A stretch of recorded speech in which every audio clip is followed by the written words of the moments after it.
Welcome back, folks. Now it's time to join SIA professional artist Marion Dutton for the final finishing touches to today's Try Your Hand at Oils in Bloom project. Enjoy. So we're going to continue to add the petals to this rose. I'm going to switch now to, I'm back in using the 1/2 inch floral brush, and I'm using some cadmium red. This is cadmium red light, and a little touch of the linseed oil. And that's to help this feel nice and creamy and flow right off the brush. So I'm going to start on the bud first, and we'll highlight the bud. Now all my strokes are directed to the base of the bud.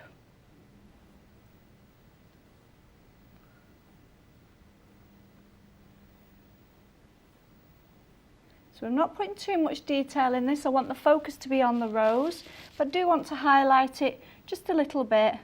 We'll have a little petal wrapping around in front there. Now I'm going to go back to this green and blue mix from earlier. I'm going to add a little bit of a calyx in here. And to do that, you follow around the shape of the bud, and then you come up onto the chiselled edge and bring yourself out a little wiggly bit. And we'll do the same on this side. Now you're only going to see a little bit of that one. And then we'll bring one up through the centre. We'll throw in a little highlight on that using a bit of cadmium yellow.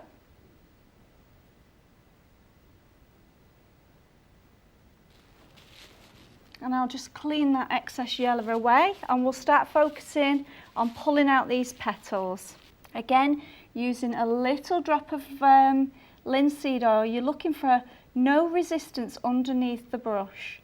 Nice creamy mix, but do add it just a drop at a time. You really don't want this getting sloppy on you. Now, if it's easier to sketch out the petals, then do that. And all your strokes are directed to the centre of the rose.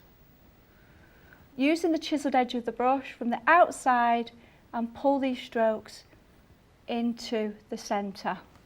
Now typically I don't sketch them.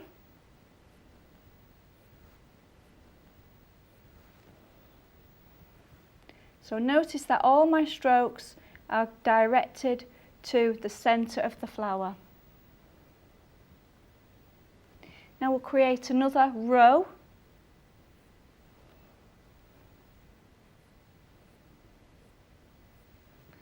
Now the foreshortened petals are very, very simple.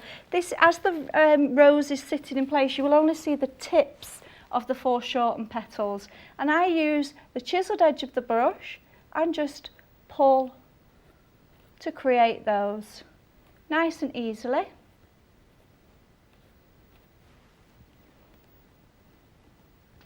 Now we'll have one that's wrapping over. Again, if it's easier for you to sketch this, then by all means go and do that. Now this becomes the bottom of the flower. As this is tipped over, you're seeing the back end of the petal. So from the outside edge down, and again, all the strokes this time are directed to the centre of this particular petal.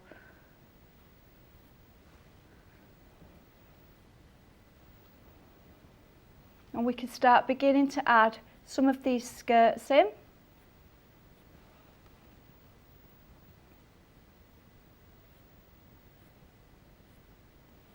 Again, this time as these are tipping in, you're stroking towards the centre of the flower.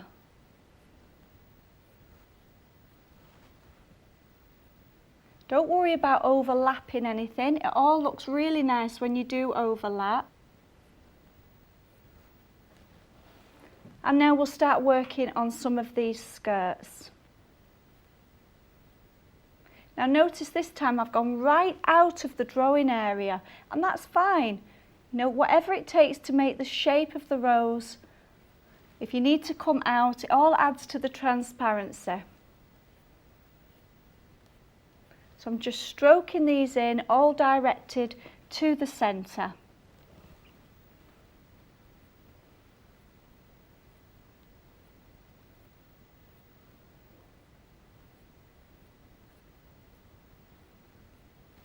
Now you can reshape these if you need to get those little points.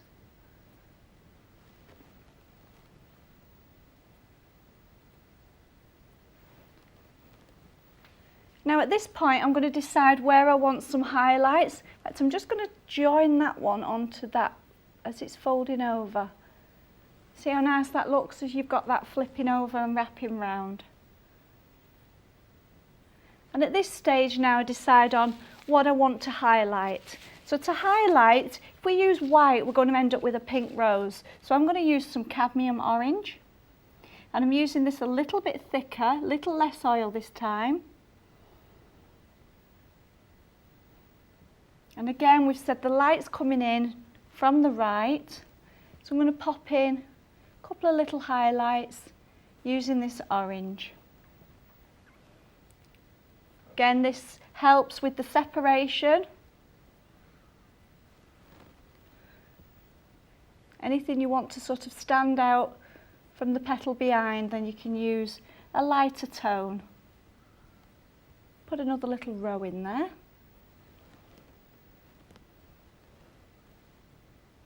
So I'm just looking now at what I want to pull out and, you know, bring the petal more forward from what's behind it. I don't want to highlight everything. I do want to keep some of these lovely shadows in place.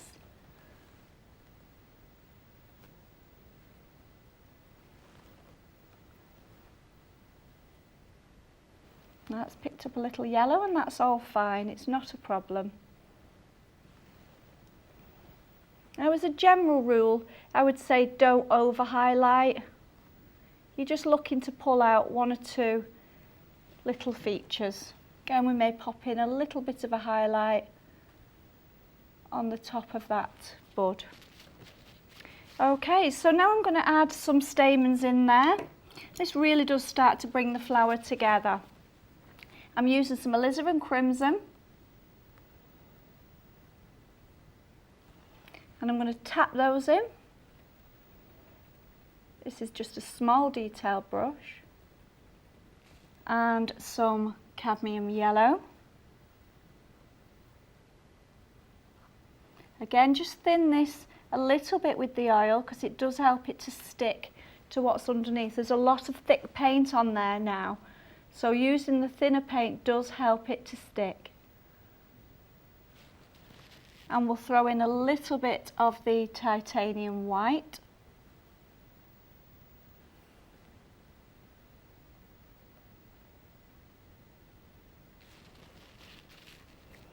Okay, I'm going to add some thorns onto this stem now.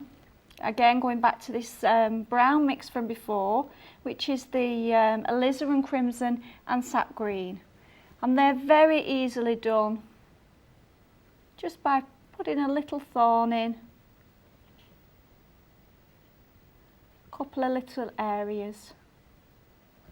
We may highlight those slightly, little bit of titanium white.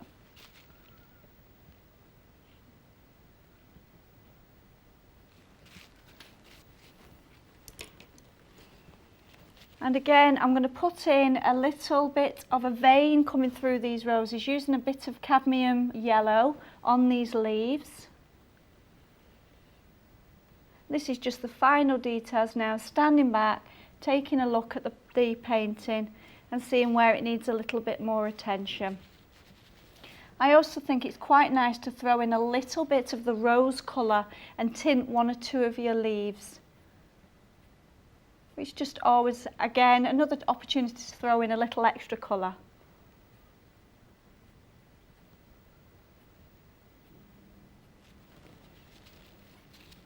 Now, roses are not easy to do, they are quite difficult, but again, with practice, you'll soon be able to master these. So keep trying, and I do hope you'll have a go at this for yourself. Lovely painting, great reflections and highlights, thanks Marion. And remember, practice always helps bring your own paintings to life. Okay, we've just got time to answer a few more of your artistic questions that you've been sending into the Splasher Paints studio. Let's get started with this one from Paul Foy, who asks, I'm after some advice please. I'm an absolute beginner at using acrylics and I've got some System 3 paints an acrylic pad, I found that the paint was drying into the paper almost straight away.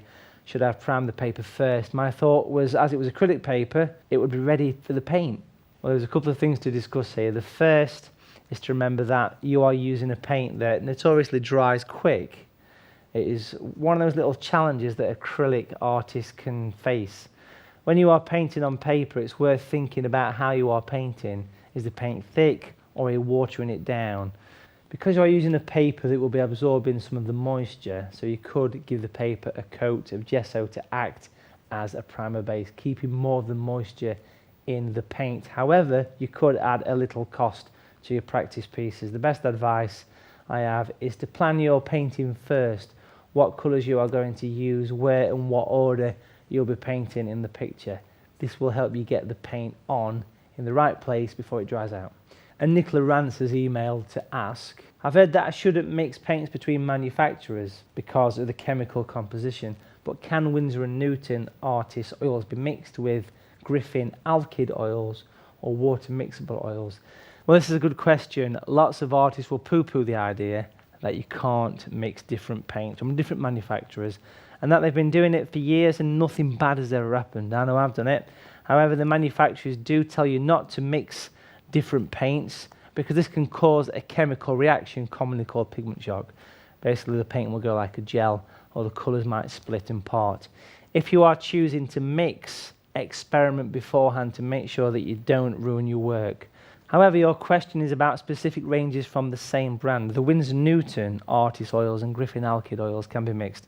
Using Griffin alkyd oils will speed up the drying time of conventional oils. However, artisan water mixable oils cannot be mixed with any others as they are made from a different substance. Remember, if you want any more artistic inspiration, advice and top tips, log on to saa.co.uk or contact us here at asplashyofpaint@saa.co.uk and we'll do our very best to help. Well, folks, I'm afraid that's all we've got time for today. We hope you've enjoyed getting closer to some of your favourite TV artists and that we've encouraged you to try something new. Join us next week for another seasonal spectacular when versatile artist David Hyde demonstrates how to paint a lovely lavender landscape and popular SAA professional artist Warren Seeley goes green with his handy hint for mixing the perfect colour. And our very own pencil wizard Malcolm Cudmore conjures up another great product to help you paint outdoors with no water pot and no spills. See you next time for another colourful seasonal edition of A Splash of Paint. If you'd like to receive a regular splash of paint, sign up to the SAA's free e-newsletter. Visit www.saa.co.uk. We'll make sure you get all the latest news, exclusive offers and events delivered direct to your desktop.